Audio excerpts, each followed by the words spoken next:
Kami kembali dengan sejumlah informasi arus balik Lebaran, Saudara. Saudara, pada Jumat malam, arus balik penumpang di Pelabuhan Kota Makassar, Sulawesi Selatan terus meningkat hingga mencapai 50%. Ada sebanyak 3 kapal yang sandar dan menurunkan 2.300 penumpang. Penumpang yang turun tercatat dari 3 kapal motor yakni KM Gunung Dempo, KM Bukit Siguntang, dan KM Gapulu, dan berjumlah sebanyak 2.319 orang, sementara penumpang yang berangkat sebanyak 5.458 orang. Untuk kapal motor Gapulu, tercatat menurunkan pemudik sebanyak 1.100 penumpang asal kota Surabaya, dan bagi penumpang yang akan diberangkatkan tujuan Bau-Bau sebanyak 700 orang. Untuk kapal Bukit Siguntang, menurunkan penumpang sebanyak 500 orang yang berasal dari kota Parepare, Sulawesi Selatan, dan untuk penumpang yang berangkat tujuan Maumere berjumlah kurang lebih 600 orang. Sedangkan untuk kapal motor Gunung Dempo menurunkan penumpang sebanyak 700 penumpang asal Sorong. Puncak arus balik tahap 2 Lebaran diprediksi masih terus terjadi hingga minggu depan. Kalau untuk penumpang turun sepertinya sudah masuk sih, dan mungkin di minggu depan lebih banyak lagi. Kalau dari berapa persen progresnya peningkatan penumpang yang tiba di Pelabuhan Makassar plus setelah Lebaran? Kalau dibandingkan sama normal sudah mungkin sekitar 40%-50% kenaikannya. Pagi ini kita akan pantau bagaimana arus balik di Pelabuhan Makassar, Sulawesi Selatan. Sudah ada rekan kami, Linda Wirawan, di lokasi. Selamat pagi, Linda. Linda, mungkin bisa dijelaskan bagaimana situasi di Pelabuhan Makassar, apakah sudah mulai terjadi peningkatan arus balik? Baik, selamat pagi Gracia dan juga saudara. Dari pantauan kami memang sejak pagi tadi pukul 6 waktu Indonesia Tengah sudah banyak sekali, ramai sekali kemudian para penumpang yang ingin penumpang arus balik seperti itu dari Pelabuhan Soekarno-Hatta Makassar, Sulawesi Selatan. Dari data yang kami dapatkan, ada 3 kapal yang akan bersandar dan juga berangkat dari Pelabuhan Soekarno-Hatta Makassar, Sulawesi Selatan. Yang pertama ada KM Tidar dengan kapasitas 2.896 penumpang yang akan berangkat menuju ke Bau-Bau pada pukul 9 pagi waktu Indonesia Tengah.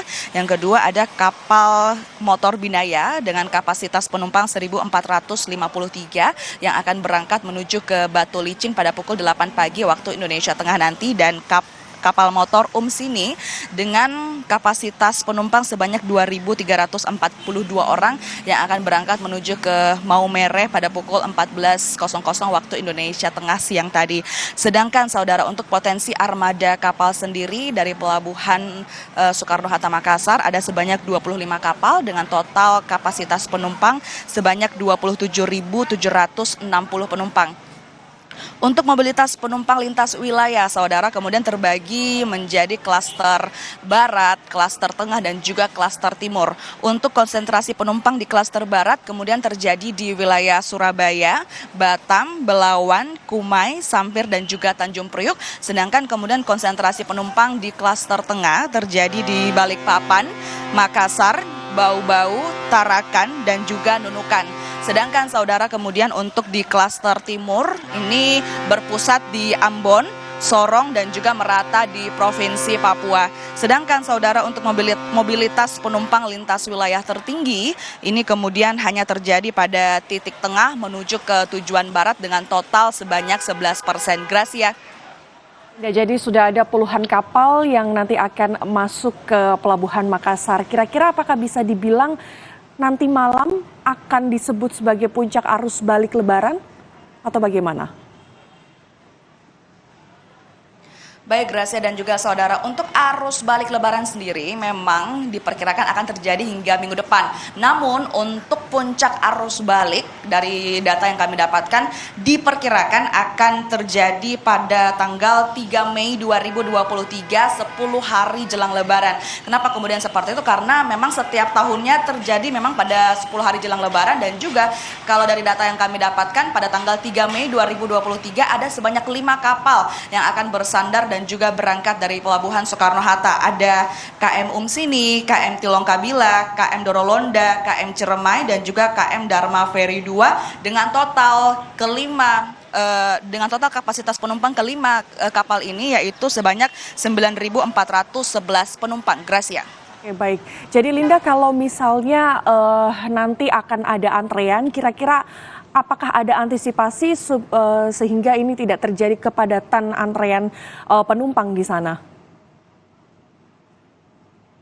Baik, Gracia dan juga saudara, antisipasi yang dilakukan dari pihak Pelabuhan Soekarno-Hatta tentunya salah satunya adalah terkait kesiapan fasilitas penunjang pelabuhan dan juga fasilitas-fasilitas lainnya yang ada di Pelabuhan Soekarno-Hatta tentunya untuk memberikan kenyamanan bagi para penumpang. Kalau kita melihat fasilitas ruang tunggu di Pelabuhan Soekarno-Hatta ini seluas 3.525 meter persegi dengan total ketersediaan tempat duduk ada sebanyak 1.768. Di sini juga Gracia ada posko terpadu angkutan laut Lebaran 2023 tentunya untuk membantu menyelesaikan permasalahan-permasalahan bagi para penumpang kemudian yang melalui moda transportasi laut di Pelabuhan Soekarno-Hatta ini sendiri, saudara. Sedangkan kemudian Gracia bisa kami tambahkan terkait dengan total jumlah penumpang yang naik dan turun di Pelabuhan Soekarno-Hatta Makassar. Kalau kita melihat dari tahun-tahun sebelumnya, tahun 2021 ada sebanyak 25.000 orang di waktu yang sama. Dan juga di tahun 2022 ada sebanyak 84.565 realisasi penumpang yang terjadi selama masa Lebaran. Dan juga di tahun 2023 ini meningkat lebih dari 100%. Gracia dan juga saudara, selama masa ini ada sebanyak 169.130 prediksi kemudian penumpang baik itu yang turun ataupun yang juga naik di Pelabuhan Soekarno-Hatta. Gracia. Terima kasih atas laporan Anda, jurnalis Kompas TV Linda Wirawan yang melaporkan langsung dari Pelabuhan Makassar. Saudara, informasi selanjutnya.